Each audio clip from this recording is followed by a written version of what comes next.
जय श्री कृष्णा। आप सबका वैदिक प्रेडिक्ट में स्वागत है। आज मैं बात कर रहा हूँ शनि की दृष्टियों के बारे में। सब लोग बहुत डरते हैं कि शनि की दृष्टि पड़ गई तो, और ये सच भी है कि शनि की दृष्टि जब पड़ती है, जहाँ पर भी पड़ती है वहाँ कुछ अलग ही प्रभाव देखने को मिलते हैं। अगर आपने गणेश चालीसा भी पढ़ा हो तो उसमें भी है, जो गणेश जी को कहते हैं कि आप देख लीजिए उनको, और शनि की दृष्टि पड़ते ही गणेश जी की जो सिर उड़ जाता है आकाश में, ये एक बहुत बड़ा दृष्टांत दिया हुआ है। तो इससे समझना चाहिए कि शनि की दृष्टि वाकई कैसे होती है। और इसके अलावा ये भी कहूँगा, बहुत से लोग आजकल शनि मंदिर जाते हैं और शनि के सामने खड़े होकर तेल वगैरह चढ़ाते हैं, तो मैं समझता हूँ ये ठीक नहीं है। शनि के सामने कभी नहीं जाना चाहिए। शनि देव कर्म के मालिक हैं, कर्म देखते हैं आपका। आप कर्म करिए, अच्छे कर्म करिए, गरीब लोगों की सेवा करिए, विकलांग लोगों की, जो फिजिकली हैंडीकैप्ड हैं उनकी सेवा करिए, वृद्ध लोगों की सेवा करिए। वो यही कहते हैं कि आप सेवा भाव लाइए अपने अंदर, कर्म अच्छे करिए जो आपको अच्छे रिजल्ट देते हैं। उनके सामने जाके उनके तेल चढ़ाने से कोई बहुत ज़्यादा असर नहीं पड़ता। मैं तो समझता हूँ कि जाना ही नहीं चाहिए। तो इसके ऊपर चर्चा करते हैं शनि की दृष्टि कैसे रहती है। शनि की संपूर्ण दृष्टियां 3 होती हैं, तीसरे घर पर, सप्तम भाव पर और दशम भाव पर। अब जहाँ एक तो खुद जहाँ स्वयं बैठे हैं वहां पर, और शनि देव कहते हैं जहाँ बैठे हो वहां पर अच्छे परिणाम देते हैं। और दूसरी बात, बैठे भी किस राशि में है इस पर भी डिपेंड करता है। अब जैसे तुला राशि में बैठे हैं बहुत अच्छे परिणाम देंगे, मित्र राशि में बैठे हैं तो बहुत अच्छे परिणाम दे देंगे। जैसे वृषभ राशि है, मिथुन राशि है, तो इन सब जगह अच्छे परिणाम देंगे।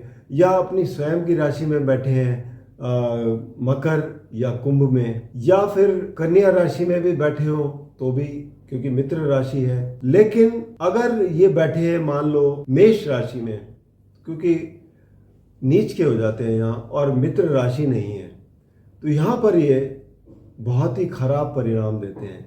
एक तो मेष राशि वैसे भी नई बिगिनिंग के लिए गिनी जाती है, और मेष राशि में शनि देव अगर बैठे हो तो अक्सर ऐसा देखा गया है, अगर आपका काम अच्छा भला कोई चल रहा होगा और शनि की दशा या अंतरदशा आ गई तो वो काम आपके बिल्कुल ही बंद हो जाते हैं। आपको नए सिरे से फिर से कुछ नया शुरू करना होता है, बहुत कठिन स्थिति में ला के देते हैं। आइए देखते हैं। एक तो जो बैठे हुए हैं, चलो उसकी बात हो गई।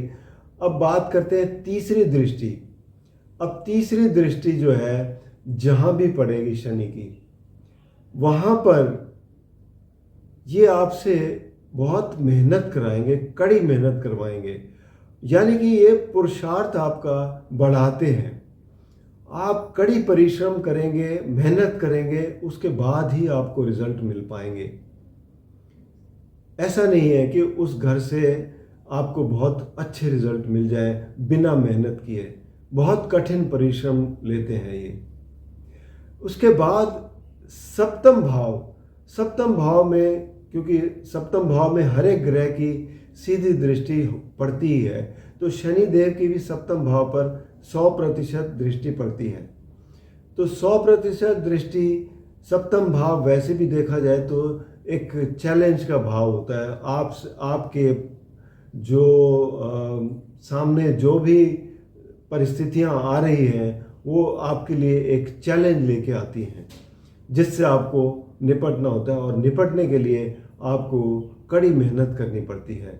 तो ये भी आपके लिए बहुत ही मुश्किल परिस्थितियां पैदा करते हैं, जो आपको उनसे पार पाने के लिए आपको बहुत ही मेहनत और मुशक्क़त करनी पड़ती है। डिपेंड करता है कि यहाँ पर इनका शनि देव जो है वो उन पर किन ग्रहों का प्रभाव है। अच्छे ग्रहों का प्रभाव है तो बहुत अच्छी स्थिति में रहेंगे। साथ में जिस जगह दृष्टि पड़ रही है वहाँ पर भी जो है अच्छे ग्रह बैठे हो तो परिणाम थोड़े बहुत अच्छे हो जाते हैं। तो ये कुंडली से डिपेंड करता है कि ग्रहों की स्थिति कैसे है, प्रॉमिस कैसा है उसमें। उसके बाद जो दशम दृष्टि है, शनि की जो दशम दृष्टि है, क्योंकि दशम वैसे भी ब्रह्मांड की जो कुंडली है हमारी, वो उसमें दशम भाव के स्वामी होते हैं शनिदेव। एक स्वाभाविक भाव है कार्य क्षेत्र जो है, और कार्य क्षेत्र में शनिदेव आपको यहाँ बहुत बड़ी मदद करते हैं। शनिदेव की यहाँ अगर दशम भाव में दृष्टि जो भी पड़ती है, दशम भाव कहीं भी पड़ता हो आपका, वहाँ पर उसको बहुत ही ऊंचा उठाते हैं, अच्छी स्थिति में लाते हैं। तो यहाँ पर आपके लिए एक अच्छा प्रभाव देते हैं। लेकिन फिर भी इन सब चीज़ों के बावजूद आपको मेहनत अधिक करनी पड़ती है, बिना मेहनत के नहीं देते वो। कार्य क्षेत्र पर भी आपको सब तरफ से सहायता मिलती है शनि की दृष्टि होने से, लेकिन मेहनत ज़रूर करवाते हैं, बिना मेहनत के शनिदेव कभी नहीं देते। तो ये शनि की दृष्टियां हैं। अब देखा जाए तो एक एग्जाम्पल चार्ट ले लेते हैं। अब इस एग्जाम्पल चार्ट में शनिदेव जो है दूसरे घर में बैठे हैं, तुला राशि में। तुला राशि में बैठे हुए हैं, तो यहाँ पर ये धन भाव है, तो धन की कोई कमी नहीं रहती है। शनिदेव ने धन की कोई कमी नहीं दी है। इनकी तीसरी दृष्टि पड़ती है चौथे घर पर, जहाँ पर राहु नीच के बैठे हैं। अब नीच की दृष्टि जब चौथे घर पर पड़ती है, तो कुंडली में अगर देखा जाए तो गुरु ऊंच के बैठे हैं 11वें घर में, जो कि लाभ स्थान में बैठे हैं। एक तरफ तो गुरु लाभ दे रहे हैं प्रॉपर्टी का, दूसरी तरफ शनि की दृष्टि पड़ रही है चौथे घर पर, जो वो लाभ है वो खींच रहे हैं वापस। तो दोनों परिस्थितियां दिखाई दे रही हैं। इसके अलावा चौथा घर माँ का स्थान है, माँ को तकलीफ दे रहे हैं। चौथा घर स्कूल की एजुकेशन का है, स्कूल की एजुकेशन में प्रॉब्लम क्रिएट कर रहे हैं, कंप्लीट नहीं होने दे रहे, रुकावटें ला रहे हैं। इसके अलावा शनिदेव जो है उनकी 7वीं दृष्टि 8वें घर पर है। 8वां घर आपका एंसेस्ट्रल प्रॉपर्टी भी होती है, उसमें चैलेंजेस पैदा कर रहे हैं।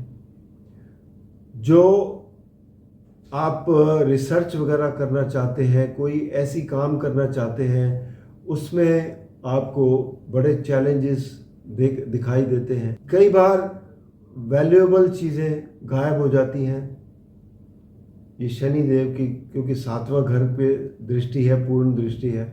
इसके अलावा 10वीं दृष्टि एकादश भाव पर पड़ी है, जहाँ पर गुरु बैठे हुए हैं। और शनिदेव जब गुरु के ऊपर दृष्टि डालते हैं तो उस, हालांकि लाभ तो देते हैं, लेकिन उस लाभ पर अंकुश भी लगा देते हैं। तो ये सारी चीज़ें देखते हुए आप अंदाज़ा लगा सकते हैं कि किस तरीके के परिणाम आपको मिलते हैं। तो क्योंकि जातक के साथ बिल्कुल वैसा ही हुआ। ऐसे ही शनिदेव के लिए मेरा मानना यह है, अगर आपको शनिदेव के उपाय करने हैं तो सबसे बढ़िया उपाय जो है वो यही है कि आप पीपल के पेड़ के नीचे सरसों के तेल का दिया जलाएं सूर्यास्त के समय, और ओम शम शनैश्चराय नमः का जाप करें। काली वस्तुओं को दान करना शनिवार को लाभकारी रहता है। हनुमान चालीसा पढ़ें मंगलवार और शनिवार को, बल्कि रोज़ाना पढ़ें तो भी अच्छा है। और वृद्ध लोगों की सेवा करें, विकलांग लोगों की सेवा करें, गरीब लोगों की सेवा करें, जो आपको आपके कर्म अच्छे करते हैं और शनिदेव इससे बहुत ही प्रभावित होते हैं। आप अपने जो है झूठ नहीं बोलें, कार्य में कभी झूठ ना बोलें, कोई ऐसे काम ना करें जो कि आपकी नियति में, मतलब जो खराब हो, जो सोसाइटी के अगेंस्ट हो, ऐसे काम ना करें। नॉन वेजिटेरियन वगैरह से बच कर रहें। तो इन सब चीज़ों का अगर पालन करते हैं तो आपके लिए शनिदेव बहुत अच्छे हो जाते हैं, आपको अच्छे परिणाम देते हैं। बाकी अगर आपको अंत में यही कहूँगा कि अगर आपने चैनल को सब्सक्राइब नहीं किया तो कृपया सब्सक्राइब करके बेल आइकन ज़रूर दबा दें, ताकि आने वाली वीडियो की नोटिफिकेशन मिल जाए। और अगर आपको वीडियो पसंद आए तो आप इसे लाइक करें, शेयर करें, ताकि दूसरे भी इसका लाभ उठा सकें। बाकी कमेंट ज़रूर लिखिए, कोई टॉपिक पे अगर आपको कोई चाहिए, कोई वीडियो चाहिए तो वो भी आप लिख के भेजिए। और वीडियो कैसा लगता है ये इसके बारे में भी ज़रूर लिखें। अगर आपको ज्योतिष सीखनी है तो आप नीचे दिए गए नंबर पर संपर्क कर सकते हैं, और अपनी कुंडली का विश्लेषण करवाना है तो भी आप नीचे दिए नंबर पर संपर्क करें या वैदिकप्रेरिक.com पर लॉगिन करें। धन्यवाद।